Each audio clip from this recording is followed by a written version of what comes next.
uma empresa para se estabilizar, ela leva no mínimo 2 anos, no máximo 5 anos. Se não se estabilizou em 5 anos, não está próximo da estabilização, tem que fazer mesmo uma avaliação profunda e até mesmo ver se não tem mais jeito, tem que passar isso para frente ou mesmo encerrar, porque também não dá para a pessoa ultrapassar isso, que é em média, que provavelmente alguma coisa deu errada no meio do caminho. Menos do que 2 anos, isso é uma loteria. Agora, qual é o erro fundamental em se abrir uma sociedade? A pessoa abre uma empresa própria, mas ela não quer perder ali o ganho dela e ela se dedica muito mais ao próprio trabalho dela e se a empresa dela precisar, ela atende. Então tem que haver uma distribuição de trabalho aonde essa empresa não fique sem um dos seus sócios ali presentes. Isso é fundamental. Então, outra coisa, vai se dividir tempo. Então, você tem 4 sócios. Então, o que é que pode fazer? Você chega, na parte da manhã você trabalha e você está livre na parte da tarde. Se você quer viajar no final de semana, que você não vai itinerar todo final de semana, você faz um planejamento com seus sócios. Minha primeira itinerância foi de 45 dias. Meus sócios não tinham nada a ver com a conscienciologia e nem gostavam de falar sobre o assunto. Mas eu me preparei para fazer a viagem para não ter problema com a sociedade. Para não dizer, olha, quando eu voltar eu pago o meu horário, não. Eu paguei à vista, do jeito de falar aí, que a melhor coisa é pagar à vista, quer dizer, paguei antecipadamente meus horários, acertei com eles todos. Trabalhei todos os finais de semana até completar os 45 dias em termos de horas daquilo que eu ia viajar. Para você também não sacrificar a tua empresa, mesmo que seja em nome da assistência. Não existe isso. Então, a empresa ela vai sendo construída e você vai migrando da sua dependência financeira como funcionário para a tua independência financeira como autônomo. Mas a tua empresa ela não pode ser secundária. Então, essa divisão de trabalho ela é fundamental porque ela faculta isso. Então, quem hoje não tem recursos para abrir sozinho e precisa de tempo, eu não vejo outra saída a não ser uma sociedade. Uma sociedade ela vai ajudar demais a questão da interação, certo? O exercício do consenso. Então, tem diversos aspectos que a própria empresa, a própria sociedade vai ajudar demais ali a pessoa. A maior dificuldade, mesmo para as pessoas que têm recurso financeiro para abrir uma sociedade, são os desgastes de relacionamento que a empresa provoca. A maior dificuldade da empresa não é nem cumprir os prazos cheio de produção, cheio de dinheiro. É o relacionamento e os problemas que existem entre os sócios, entre as famílias dos sócios e entre os funcionários e as famílias dos funcionários.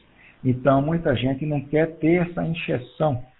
Ela quer, pelo menos, não ficar com a cabeça livre para sair para o trabalho, sair do trabalho, fechar a pastinha, fechar a gaveta dela e não pensar mais ali. Tem alguém que está pensando naquilo. Então, esta questão, este aspecto, a pessoa precisa de ter claro. Eu vou ter autonomia, mas eu vou ter muita responsabilidade.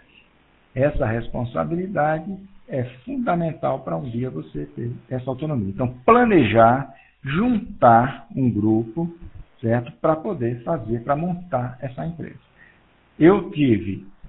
Foram 8 empresas, 32 sócios, dos 32 sócios, 7 saíram da sociedade, não tivemos qualquer briga, saíram também numa boa, teve problema com outros sócios, eu fui até mediador.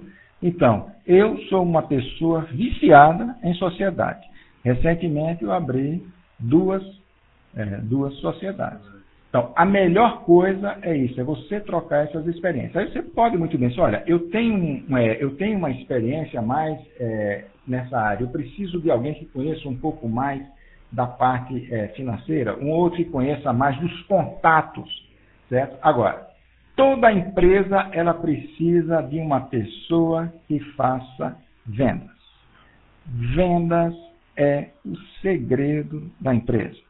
É o cérebro da empresa. Falhou a venda, a empresa vai para o buraco.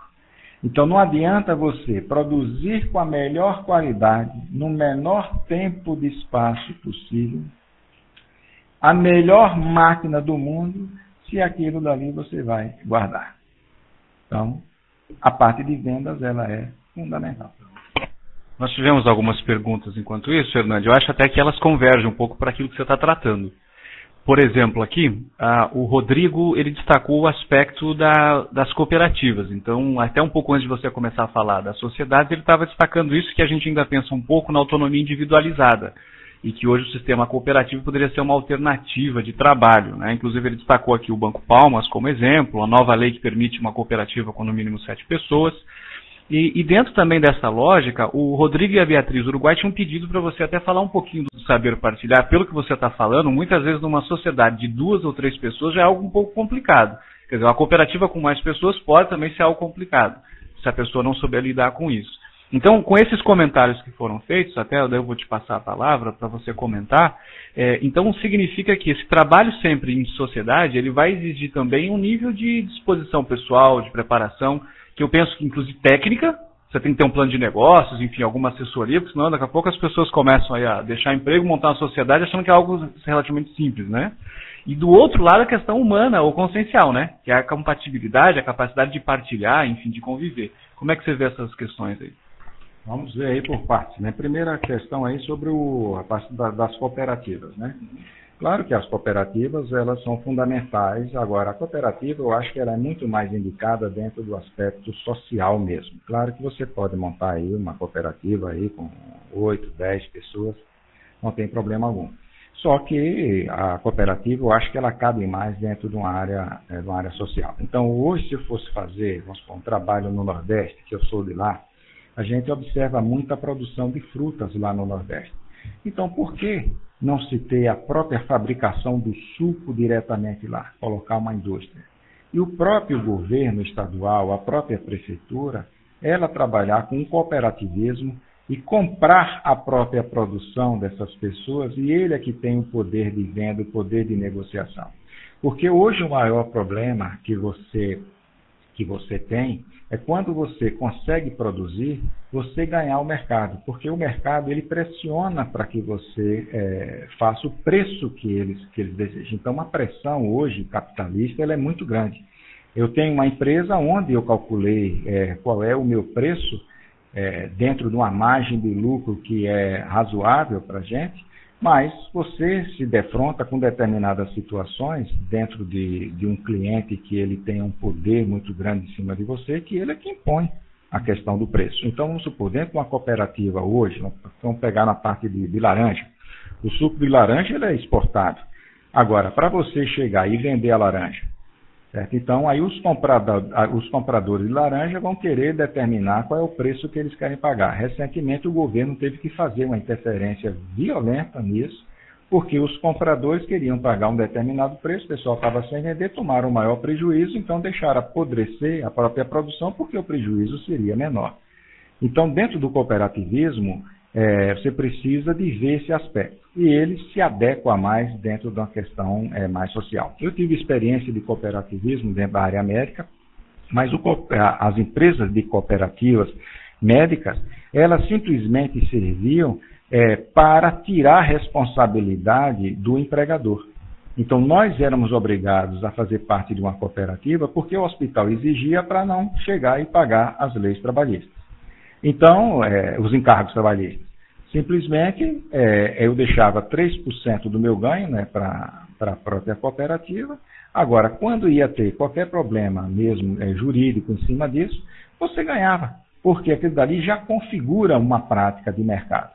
Então, aí a gente já está entrando dentro do aspecto ético nisso. Uhum. Agora, tem outro aspecto aí que você queria falar. Até aproveitando esse momento, porque o Rodrigo aqui, ele está até fazendo alguns comentários com relação à cooperativa. Ele quis citar aqui o exemplo de cooperativa de grande porte no Rio Grande do Sul, deu o exemplo do Sicredi, deu exemplo, inclusive, como você estava falando, de cooperativas aí na área médica, como a Unimed e Uniodonto.